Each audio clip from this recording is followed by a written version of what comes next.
This is an issue that's very near and dear to my heart, so any opportunity that I have to speak on this, and of course to come back to Chicago, and of course work with the Fed, I'm always happy to do that.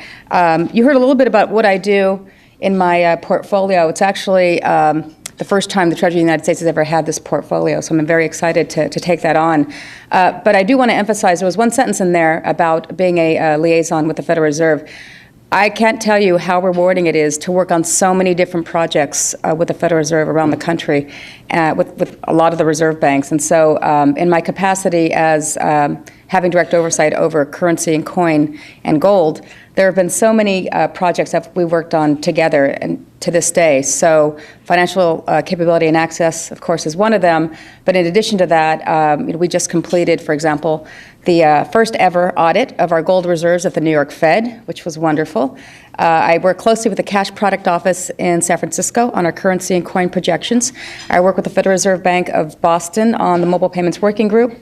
I'm also going to Atlanta for some information on the retail payment study. I work closely with East Rutherford on the distribution of our currency, especially overseas to Europe. I worked with the Dallas Fed on the Go Direct campaign and the call center activities that are happening there. I'm sure that's not even half the list, but there's so many things that are going on every single day. And also, we're about to embark on a community development partnership with the Federal Reserve across the country. So I can't tell you how rewarding, again, it is to have that partnership and that support moving forward. So it is absolutely always a pleasure to be here. And someone mentioned recently, of course, and in fact someone asked me in the other room, so, October 8th, what's happening October 8th? Does anyone know? Yes, the issuance. The issuance. So I thought it'd be fun. I love props. Props are always fun. And someone asked me if I actually had one, so I do. So this is, and you probably have seen this, but this is the new Next Gen 100 that is coming out in a few weeks. So we're very, very happy about it. We've been embarking on all the media training and all the interview prep that we know is forthcoming on that particular day. We're excited that Vice Chair Yellen will be participating in our activities jointly. So this is, again, something always looking forward to and working with the Fed. So I do want to talk a little bit about what we're doing back in Treasury in the area of financial capability and access. And it's not just Treasury, it's actually within the entire administration. So as you know, with the Dodd-Frank passage, that also included the Consumer Financial Protection Bureau. I think we might have someone here from the CFPB. Are you in this room? Not yet? So I know they'll be talking about some of their own activities as it relates to consumer issues. But I do want to talk a little bit about what we've done and, of course, moving forward, what we're going to do, and then also how it kind of goes back to my portfolio once again. I'm kind of a jack of all trades, which is, again, an honor, certainly in Treasury and certainly in this administration. And just to note, I'm actually now one of the longest-serving senior officials in Treasury since the beginning of the administration. So I've been here, I was on the transition team all the way back from November of 2008, and here I stand today, and I can't tell you what a wonderful experience it's been to be in D.C., to move my family from California, and to be working on the portfolio that I do. So I believe that there's never been a better time to really think about financial education and to really get it right. In the wake of the worst financial crises since the Great Depression, the administration is really committed to making a lasting and sustainable change that will leave all Americans on sounder financial footing. And again, this is something near and dear in my heart on so many levels. In 2003, Congress created the Financial Literacy Education Commission, or what we consider, we call the FLEC, to better focus on coordinating federal efforts in the area of financial education and literacy. And the FLEC agencies, in which Treasury is the lead agency, has worked collaboratively to implement a national strategy, core competencies, and also design a new website.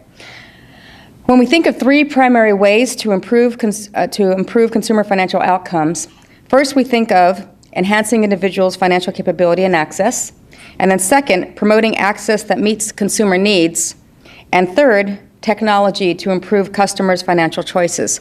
And so one area that we're really proud of in establishing a Treasury, and this was actually in the last few years, is we reorganized our offices to create the Office of Consumer Policy. And it focuses on all three of those areas. And I've been working very, very closely with them, not just on the policy areas, but specific programs that are in the works as we speak that I'm very excited about. They're actually directly impacted on the work that I do. So basic financial literacy is the necessary foundation for informed customer decision-making and consumer decision-making. But to be effective, financial literacy must be combined with improved access to suitable financial products and stronger consumer protections. And again, you're going to hear a little bit more from the CFPB on what they're doing, and they'll give their insight into what the organization is focused on, what it already has done, and hopefully what it's doing moving forward. And they've done some fantastic, fantastic work there. So a growing body of research has revealed that the financial access gap in our country is very large. You see that almost on a regular basis now in terms of income equality, and also, again, some of the issues around predatory lending and some issues that still are problems to this day. According to the FDIC, over 25% of the U.S. adult population, so that's more than 1 of every 4 U.S. households, is unbanked and underbanked, and certain populations are disproportionately represented. So this means they have a checking or savings account but are not well served by these accounts and rely on costly alternative financial services such as check cashing and payday lenders to meet their financial needs. One challenge we face in expanding financial access for low and moderate income Americans is promoting savings and the use of low-cost electronic payment mechanisms such as debit cards. The reason is that the cost to serve individuals with very small balances can discourage firms from serving low and moderate income populations. So I mentioned 2 projects already that we worked on with the Federal Reserve. One of them is the Go Direct campaign. And so the Go Direct campaign, does anyone know what that is? Excellent, good. So of course it's the ability for all federal beneficiaries to receive your payments electronically. So whether it's Social Security, veterans, et cetera. And so there's 2 options to that. Of course, you can do direct deposit into your checking or savings. The other option, which I'm thrilled about, of course, is the ability to get your funds on a debit card. And so you can use that debit card anywhere that debit cards are accepted, at the point of sale, and also people have been using it to pay their bills, which is wonderful. So again, these are people who have never, a lot of these people have never had a direct relationship with a financial institution. And so by using that Direct Express debit card, they're able to, for the first time, be able to access their funds in a way that is much easier and, again, helps them manage their budget expenses. And also the Ready, Save, Grow initiative that I mentioned earlier, that's the ability now to purchase savings bonds electronically. So now there's no more paper savings bonds. You go online, you register, you can now access your savings bonds right from the privacy of your own home. So again, very, very important. And so in fact, to this date, over 95% of federal beneficiaries are receiving their funds electronically. So that is a very, very big milestone for us. And so not only will it save American taxpayers over $1 billion in paper and processing over the next 10 years, but again, it provides federal beneficiaries the ability to have access to their funds in a safe, secure, and convenient method on a regular basis. So of course, certainty is always helpful when we're managing our expenses. So for us, again, we're very proud of those achievements. We think there's a lot more work to be done, especially in the areas of the unbanked and underbanked. So believe it or not, the unbanked and underbanked rely heavily on coin and currency. So this is where kind of my worlds kind of intersect. When the economic downturn occurred, we actually saw a huge spike in our orders from the Federal Reserve. This year alone, we estimated we'll provide over 9 billion. We actually estimated over 9 billion coins. We're actually going to be much more than that, over 10.5 billion coins. And for currency, we'll produce almost 8 billion notes in this next order.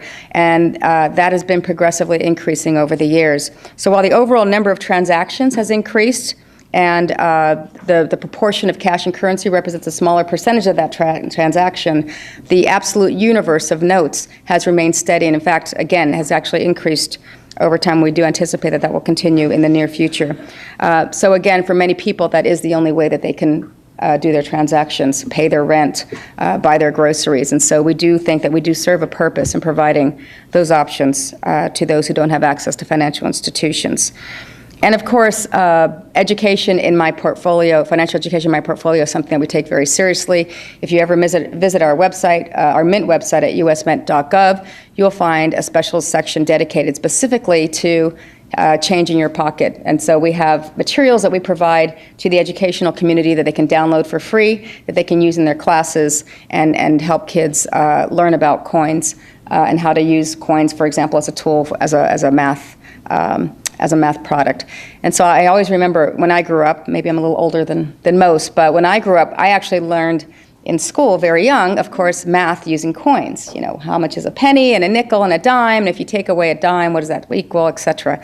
So it's interesting in this day and age, you know, my kids, by the time, and most people's younger kids, by the time they reach first grade, they're already, you know, way past that, way past the basics. They're already kind of, you know, on their iPads and doing things that no one would ever thought would be real today. So I do think it is important to bring them back to the basics. And I'm one of those, this is my world. I can't speak on everyone else's world, but I'm one of those that actually believe that that people do rely on cash and coin to manage their day-to-day expenses. I mean, I know I do it. And so when, for example, my son, when he goes out on a Friday night, I give him a $20 bill. And I say to him, do what you want with a $20 bill. You can go out to dinner, you can go to a movie, hard to do both, but it's your choice. And whatever you save, you can roll over into the next week. And so, you know, he keeps track of what he spends, he keeps track of what he has left, and he could actually do the math in his head, thank God, and know how that rolls over into you know, into the next one. I think actually a lot of people do that. I know certainly people come up to me all the time and they say that. They say that it's a lot easier for them to think about putting a $20 bill at lunchtime versus a $20 bill or $20 tab on your credit card, right? It's kind of painful to put that $20 bill when you see it versus a credit card. You're a little bit more apt to perhaps not think about it in detail. So I do think that it still plays a very, very valuable resource in how we facilitate commerce. Obviously, the demand continues to be there. We are looking at ways to innovate how we facilitate commerce. I get those questions all the time about what about this particular denomination, what about, you know, what are you going to do about the future of that denomination? I get that all the time, and we actually are embarking on a very aggressive research effort to make sure that whatever recommendations we're going to make in the near future make sense specifically for the consumer.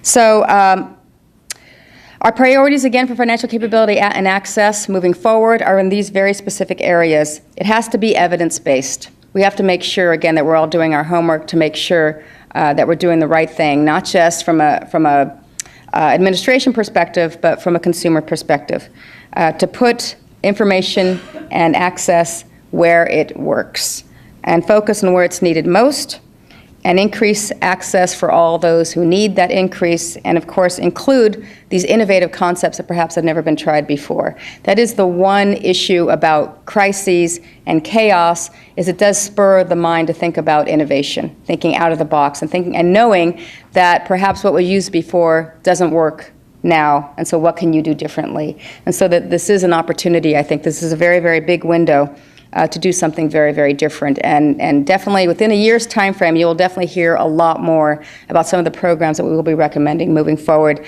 not just from Treasury as a whole, but specifically from my portfolio. So I want to give you a little bit more information about the FLEC.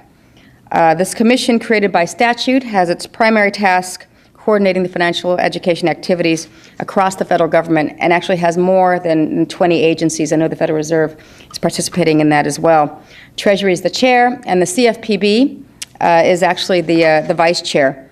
So in order to best coordinate our efforts, in the fall of 2012, we launched a strategic focus on starting early for financial success.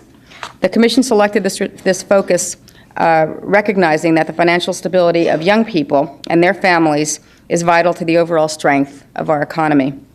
There are actions that the government can take, along with our partners outside of the government, to improve our efforts with this focus. And the Commission is really working in 4 primary areas. I want to go over them individually. The first one is children and youth. Again, I can't tell you how much I emphasize that in my own household. I have this great little activity that I do, and maybe you do the same thing. So especially for our lower denomination coins, we have a number of jars throughout the house. We have one in our basement, one on our main floor, and one on the second floor. And my husband, unfortunately, is one of those people that if something costs 201, he'll give $3, and we get that 99 cents back all the time. And so he comes home at the end of the evening, he puts his money in that jar, and like most people, I'm assuming, who keeps those jars at home? Oh yeah, see, I mean, we all do that, right? But what I do is I take those jars, and about once a quarter or so, we have one of those little machines from Sky Mall or whatever we got it from. I can't remember. Coinstar is another option. We'll talk about that later. But one of those machines at home that sorts your coins, and then you roll them, and then you take them. And then we put that money, and we put it into, for now, my son's savings account. And so when he goes off to college in a year, I'm going to revert that all off to my daughter for her savings account, and we'll take it from there. And so, again, it's just a great way to redeem what you have, to help them think about kind of the value of money. And each time we do this, it's not chump change. I mean, this is about $100 a shot. It's a lot every time we go do this. Now, if we all did that, if we all thought about this initiative that allows us to recycle, it's a great recycling effort. It allows us to encourage folks to redeem, especially their low-denomination coins. That saves so much effort on so many levels. But I think the real value of it, again, it's a great little savings initiative for kids. It allows them to really think about what they're saving for and set those goals in advance. And so for me, on a personal level, and perhaps even on a professional level in the future, I like to think about ways that we can encourage kids to actually do that. And again, it's a very green initiative. It's a great lesson for kids, and it also it helps us manage our production as well. So we do want to increase the number of children and youth who engage in age-appropriate financial education activities. Examples include encouraging school banks and credit unions and connecting summer youth programs to find financial education, to encourage financial education and access. We want to increase in number of facilitators of financial learning prepared to convey financial knowledge and skills to children and youth. And for example, through existing federally funded social service programs, we could actually direct more people to use some of those existing programs. Post-secondary education is the second primary area where we want to focus on connecting students and parents to high-quality information about college choices and how to pay for them. We use peer learning to bridge gaps among students, high schools, parents, and universities, for example, by building a community of practice where people working with students can share their challenges and solutions. I'll never forget, I actually did a joint effort with Teach for America. We actually came into some of these existing programs, and I did a little personal finance course, et cetera. And it never ceases to amaze me, again, what kids know and what they don't know. The simple act of balancing your checkbook, the simple act of figuring out your interest on your savings account, or how to do compound interest, how to even think about it. And so again, for me, the younger they start, the better. And it is just a relationship with your money, or a relationship with your budget, which is even, again, more important. The third area, early career. With the goal that Americans start to plan and act for long-term financial well-being early in their careers, we're working to find ways for employers to help workers manage debt and day-to-day expenses so that they can plan for long-term needs for a secure retirement. I mean, how many of our kids, I asked my son this question recently, do you ever think about retirement? And of course not. It's nothing that they think about. But they can think about, again, those goals to work for something. And I think for part of that, the longer we think out, the better. So if my son is thinking about, God forbid, that new car down the road, hopefully that's a 5-year goal, something along those lines. But again, the longer you think out, whether it's 5 years, 10 years, and hopefully from a lot of us, 20 and 30 years, the better we ingrain in our heads the value of our day-to-day transactions. It's all connected. And I think that point really needs to be brought home, especially as we all, including me, think about our retirement options. So the first step is to develop a pilot financial education program for federal employees who are early in their careers in order to improve financial capability among the federal workforce and model implementation for the private sector. So there is a partnership, for example, Comerica Bank is the financial institution that we use for our debit express cards. And there is a financial education effort on their part to really encourage those who are receiving their funds electronically on how to manage those expenses. That is very, very hard, especially if you've never done it before electronically or on a debit card. You know, how do you set up your bills so that you're not going to miss a payment and your credit is going to be intact? So important. And so that is an effort that is currently underway. The fourth area, research and evaluation. Basing our work on evidence is important, and coordinating our research activities is helpful. The FLEC has released joint research priorities, including research priorities that are focused on starting early for financial success. These help to coordinate research among federal agencies and outside the federal government. To encourage new research related to understanding the effectiveness of financial education and related activities on changing financial behavior and outcomes, we are working with the Journal of Consumer Affairs on what we are calling a special issue, which is the concept of starting early for financial success. They are giving researchers and others the opportunity to submit a paper on their ideas, and that's due in March of 2014. Details are available under the researchers section of mymoney.gov. So that's where you also find our new research and data clearinghouse, a federally sponsored research on financial education. It's a great tool. If you haven't seen it, you should definitely visit mymoney.gov. The Commission also supports mymoney.gov, which is a one-stop resource for federal financial education materials. On May 31st, Treasury launched a refresh of mymoney.gov, which is the website of the FLEC. And so it has improved search and navigation features. You can search resources by the My Money 5, which are the building blocks for managing and growing money, and it includes resources specifically for educators and youth. So I encourage you to take a look at that for additional information. And I want to spend a little bit of time on the President's Advisory Council, again, something near and dear to my heart, because I think to have the President behind this effort really provides a level of awareness that I think is necessary to get the message out. So recently, maybe you've heard, the President's Advisory Council is being revamped. An executive order was issued on June 25th, and it is now called the President's Advisory Council on Financial Capability for Young Americans. Again, music to my heart. They are actively filling the council with members as we speak, and we look forward to seeing the progress that has been made in this area. Some additional data that suggests why it will be a great effort to focus on youth is a survey done by FINRA called the Investor Education Foundation that suggests that younger people are worse off than older Americans. The group identified as young Americans is 18 to 34 years old, and some of the highlights include the following. 23% are spending more than their household income. 67% do not have money set aside to cover expenses for 3 months. 52% engage in expensive credit card purchases and not paying the minimum monthly amount. And the average 2.4 correct out of 5 questions covering concepts of economics and finance expressed in everyday life. Very, very unfortunate. And this data reinforces our efforts to focus on youth savings so that everyone can gain an understanding of basic money management skills at a young age when decisions are made are more simplistic so that they are equipped to handle tough decisions later in life. Again, I want to go back to that. It just means instilling the foundation that's needed and then reinforcing that on a day-to-day basis. And so again, to have a savings initiative or something that really gets into the habit of what you're doing and why you're doing it is definitely my core purpose in being involved in this activity in the first place.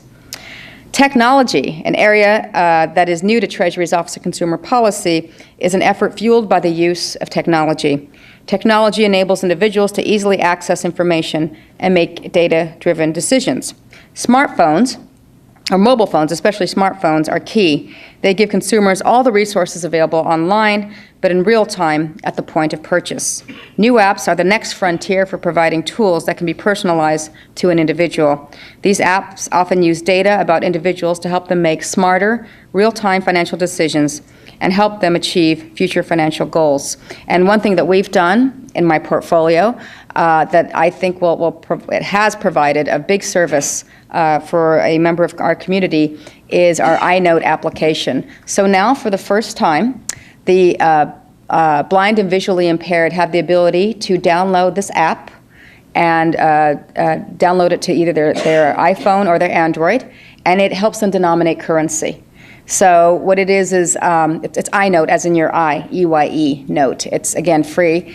And we have had regular downloads of this since we first launched this 2 years ago. I think we're well over 12,000 downloads. And so it gives you the ability to take a picture of your currency, and then it verbally tells you what that denomination is. So I can't tell you how wonderful of a response we've gotten from the blind and visually impaired community. And in fact, we're having a Meaningful Access Forum later this month to think about other ways that we can help the blind and visually impaired moving forward, especially as it relates to currency.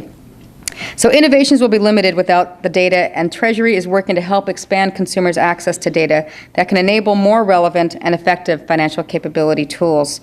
As part of this initiative, we are engaging other federal agencies to identify and make government information accessible, not only to improve transparency and accountability, but fuel entrepreneurship and economic growth. The goal is to stimulate private sector entrepreneurship that leverages this data to create tools that empower Americans with more information wherever they need it and whenever they need it, and including financial decision-making tools. Many data sets are already available at the Smart Disclosure community at consumer.data.gov. If you haven't had a chance to visit that website, it's very, very helpful. We had a payments innovation conference earlier this year that was sponsored by the Office of Consumer Policy. We invited a number of high-tech companies to come in and take a look at the type of information that we are consolidating on this website and invite them to use their own resources to think about how they can figure out apps and other ways to use that information and integrate it into a technology universe that, again, will be more consumer-driven to help them make better financial decisions. Again, it's consumer.data.gov. Very, very helpful. So, again, starting early to build financial knowledge and skills will give future generations of Americans better capability to handle the choices and challenges that they will face. Using technology to make information accessible will put powerful decision-making tools in the hands of more Americans.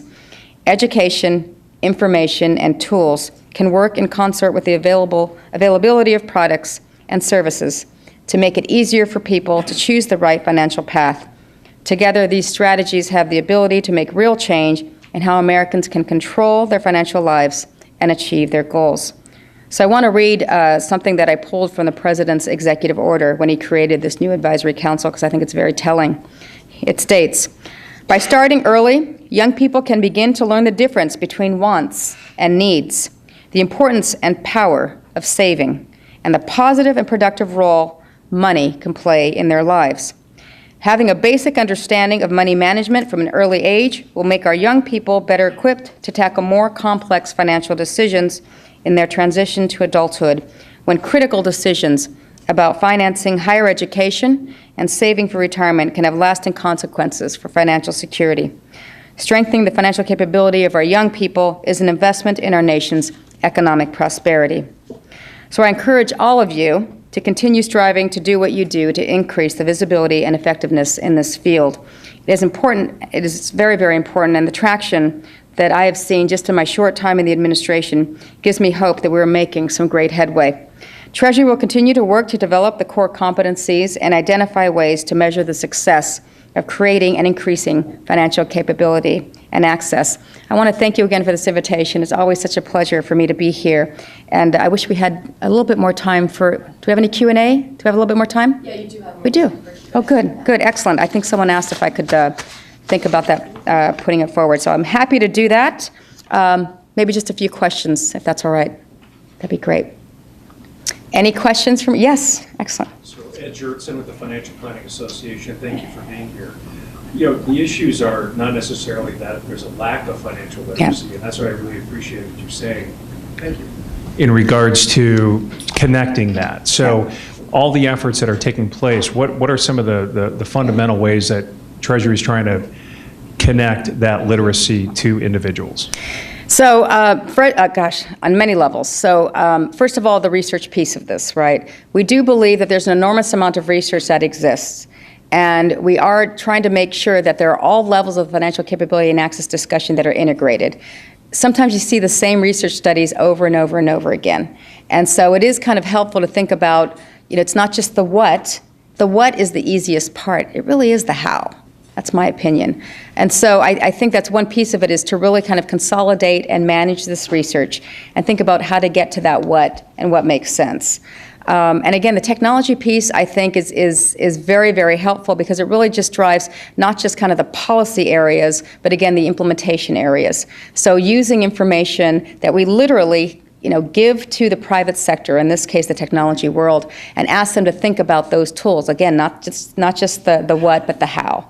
So this is really the first time that we're kind of getting into this new age of technology. And it's a blessing and a curse, in my opinion. In many ways, of course, my kids and most kids are obsessed with their gadgets. I can't stand the gadgets, and I have a big no gadget rule in the house. I've never bought one for my kids. That's my husband. I've never bought one for my kids. Just because I do think that, again, it's kind of a blessing and a curse, and we have very specific hours when they can use them. But I do think there's something to be said about having that connection, having that kind of awareness that comes through technology, but also, hopefully not just technology. And so, so for us, in this case, where we use, in this case, consumer data to drive technologically unique opportunities, I think, is one way to really connect those dots. And so, God forbid, as long as they're going to be on their smartphone, hopefully they'll find an app that will help them as teenagers think about how they could be a little bit smarter and how they expend their funds. So I think for us in Treasury, I think it's kind of this. It really is a little bit of a frontier in many ways to take those next steps. We've been hearing about the what for way too long. It's the how that is going to be the emphasis of this. And I think that partnership with the private sector is going to be very, very helpful.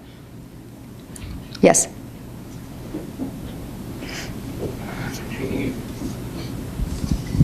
Good morning. Thank you for being here. I'm Martha Henn with the Indiana Jumpstart Coalition for Financial Literacy. And I'm always interested as well on the flip side of this coin, which is... No pun intended.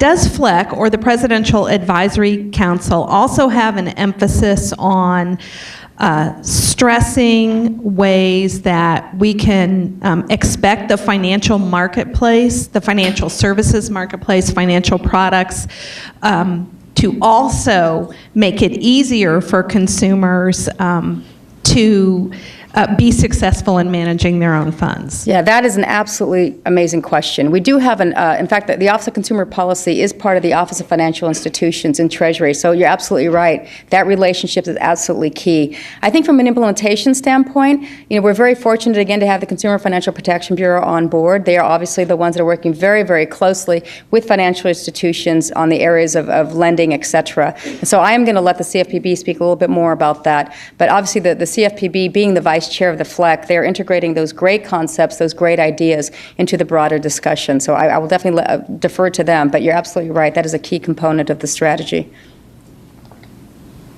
Yes? Hi, my name is Russ Goldenbolt. I'm with Financial Literacy Experts. I educate students and parents on the affordability of going to college. And in working for universities and colleges for the last 25 years, there is such an increase, with student loans, and you're going to have a son going to college soon.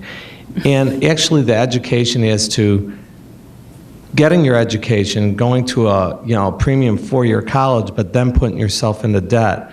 In the initiatives in the President's Council, is there anything in the works for that right now? Because I mean, the affordability is just so over the top, and there's so many college graduates that are graduating, and they're not getting jobs right away, and they're already way, way, way into debt. And with the bachelor's degree, possibly $85,000 to $100,000 in debt. Yeah, no, those are great points. And again, you're absolutely right. I'm going to be feeling that in about a year from now. So it's on my mind as much as it is everyone else's mind. And actually, the President has been working closely with the Department of Education specifically on this issue to look at affordability issues.